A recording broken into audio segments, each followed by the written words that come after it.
जय हिंद मेरे दोस्तों। आज मैं भारत और ऑस्ट्रेलिया की डिफेंस पार्टनरशिप के बारे में बातचीत करेंगे। तो इससे क्या इंडो पैसिफिक का समीकरण बदली हो रहा है। देखा जाए तो अगर मैं ये कहूँ कि भारत की सुरक्षा सिर्फ जमीनी सीमाओं पर नियमित नहीं है तो शायद अजीब लगेगा, परंतु ये हकीकत है, क्योंकि भारत का बहुत सारा व्यापार पानी के रास्ते होता है। हमारा ज़्यादातर तेल पानी के रास्ते से आता है।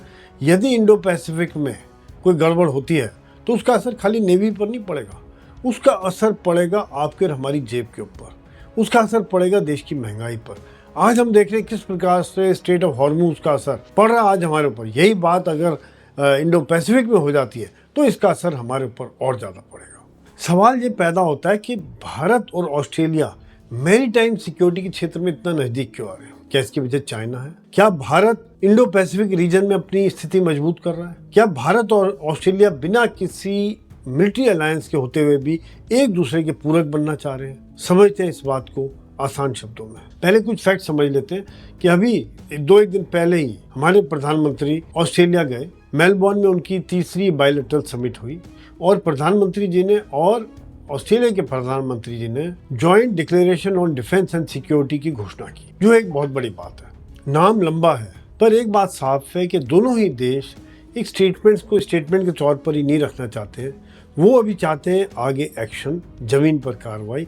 वो चाहते हैं ज़्यादा ट्रेनिंग हो, वो चाहते हैं इंटरऑपरेबिलिटी हो, वो चाहते हैं एक दूसरे की बेसिस का इस्तेमाल किया जाए, वो चाहते हैं दोनों के बीच में बेहतर कम्युनिकेशन हो। रेसिप्रोकल डिप्लॉयमेंट की बात है, एक दूसरे की बेसिस का इस्तेमाल करने की बात है। और सबसे बड़ी बात यह है कि यहाँ मैरीटाइम सिक्योरिटी को इसके मध्य में रखा गया। सबसे महत्वपूर्ण एंगल दिया गया है मैरीटाइम सिक्योरिटी को। यहाँ एक टेक्निकल शब्द आता है इंटरऑपरेबिलिटी। एक सादी भाषा में इसको समझे तो जिसको कहते हैं कि एक दूसरे की सेनाएं आपस में इकट्ठे लड़ने में सक्षम हो। देखिए, हर देश के पास अलग तरह के जहाज होते हैं, अलग तरह के उनका रेडियो सेट होते हैं, अलग तरह से उनको लड़ने का तरीका होता है। उनके बाद में उनकी जो प्रोटोकॉल्स हैं वो अलग होते हैं। ऐसे में जब जॉइंट एक्सरसाइज की जाती है, मिलकर एक्सरसाइज की जाती है, तब एक दूसरे की सेनाओं को समझते हैं, फिर वो समझते हैं कैसे लड़ते हैं, यहाँ पे किस प्रकार से बातचीत होती है, तब वो एक सफल हम हो पाते हैं। जबकि कभी भी हमको जॉइंट ऑपरेशन करना पड़े, नहीं तो सीधा ही भेज दे, ठीक है भाई आप अपनी सेना भेज दो,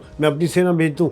तो जब आपस में बातचीत ही नहीं हो पाएगी, कोऑर्डिनेशन ही नहीं हो पाएगा, तो मिलकर लड़ेंगे कैसे? तो फिर मुंह की खाएंगे। इसीलिए ये इंटरऑपरेबिलिटी का जो क्लॉज है ये लगाया गया, जिसके तहत जॉइंट एक्सरसाइज दोनों ही देश करेंगे। अब असली स्ट्रेटेजिक पिक्चर समझते हैं। देखिए, दोनों ही देश मैरीटाइम के तौर पर काफी महत्वपूर्ण जगह पर है। ऑस्ट्रेलिया हिंद महासागर और पैसिफिक समुद्र के बीच में है, यानी कि दोनों ही देश आपस में कनेक्टेड हैं और जो महत्वपूर्ण दुनिया के रास्ते हैं वो यहाँ से निकलते हैं।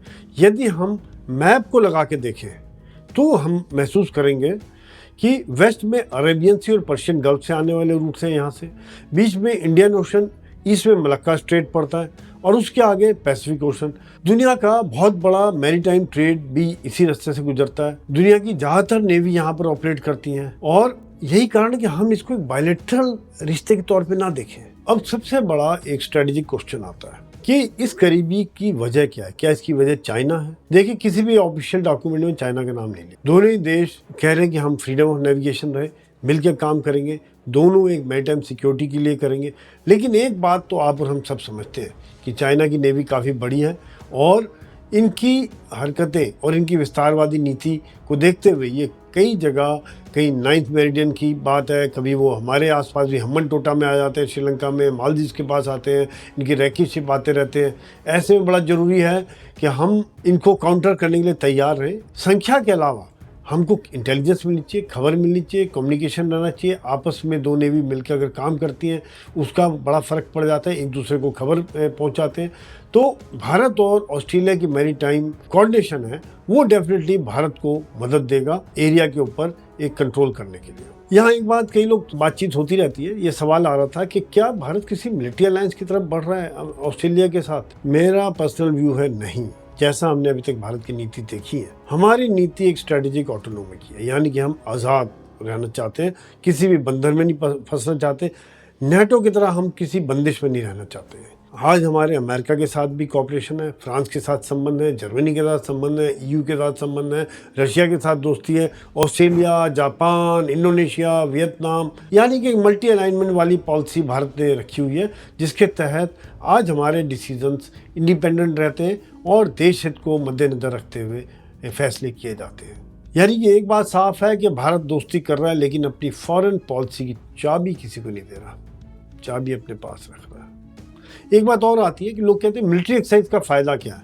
आज हम ऑस्ट्रेलिया के साथ मिलिट्री एक्सरसाइज करते हैं और देशों के साथ जॉइंट एक्सरसाइज करते हैं। देखिए, एक मैं सैनिक होने के नाते मैं ये कहना चाहूँगा कि जब तक हम एक दूसरे को समझेंगे नहीं, लड़ने का तरीका नहीं समझेंगे, तब तक मिल के हम कोई भी ऑपरेशन, चाहे वो मदद का हो, चाहे लड़ाई का हो, चाहे लूटमार के खिलाफ हो, पायरेसी के खिलाफ हो, उसको हम अंजाम नहीं दे सकते।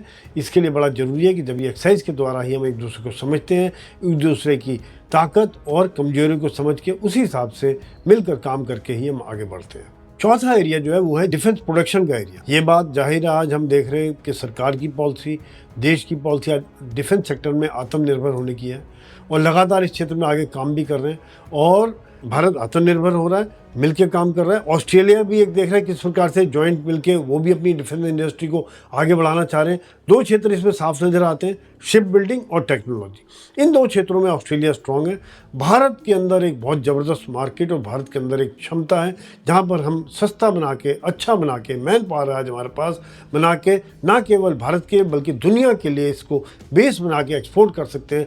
जैसे कि ब्रह्मोस को आज कितने देश खरीद रहे हैं भारत से, जो कि रशिया से मिलकर हम बना रहे हैं। एक बात मैं कहना चाहूँगा कि बहुत अच्छी बात है, हमारी दोस्ती है, लेकिन ज़मीन पे कितना इसका इम्प्लीमेंटेशन होता है वो बड़ा इंपॉर्टेंट हो जाता है। क्या हम कितनी एक्सरसाइज को कॉम्प्लेक्स बना पाएंगे, डिफेंस प्रोडक्शन में क्या कॉन्क्रीट प्रोजेक्ट आता है, क्या बनाने के लिए कहीं बिल्कुल ये है कि ये हम बनाएंगे, ये शिप बनेगा भारत में, हमारी टेक्नोलॉजी का जॉइंट वेंचर किया जाएगा, या हमारी एक्सरसाइज कितनी होंगी, या मैरीटाइम सिक्योरिटी किस प्रकार से होगी।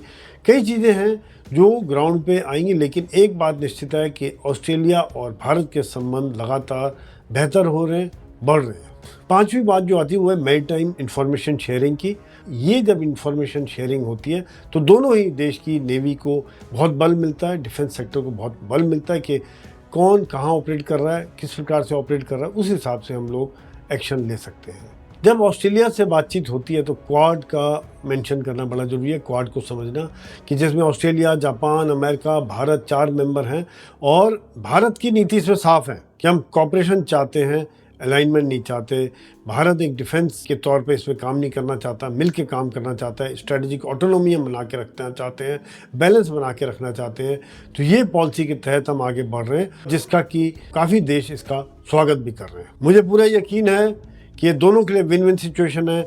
ऑस्ट्रेलिया को भारत में एक ट्रस्टेड पार्टनर मिल रहा है, भारत को ऑस्ट्रेलिया में एक ट्रस्टेड पार्टनर मिल रहा है और भारत एक तरह से अपनी स्ट्रेटेजिक ऑटोनोमी को, डिसीजन टेकिंग को फ्री रखते हुए इस दोस्ती को आगे बढ़ा रहा है। सवाल मैं आपसे सिर्फ 2-3 ये करता हूँ, जिसके मैं चाहता हूँ आप कमेंट्स में डालिए ज़रूर। क्या भारत और ऑस्ट्रेलिया की दोस्ती इसी प्रकार आगे बढ़े और कितनी बेनिफिशियल रहेगी? दूसरा, आत्मनिर्भरता के लिए ऑस्ट्रेलिया भारत के किन क्षेत्रों में मदद कर सकता है? तीसरा, कि ऑस्ट्रेलिया और भारत की दोस्ती क्या इंडो पैसिफिक में गेम चेंजर का काम करेगी? आपके विचारों का स्वागत रहेगा, क्योंकि एक दूसरे से हम लोग सीखते हैं।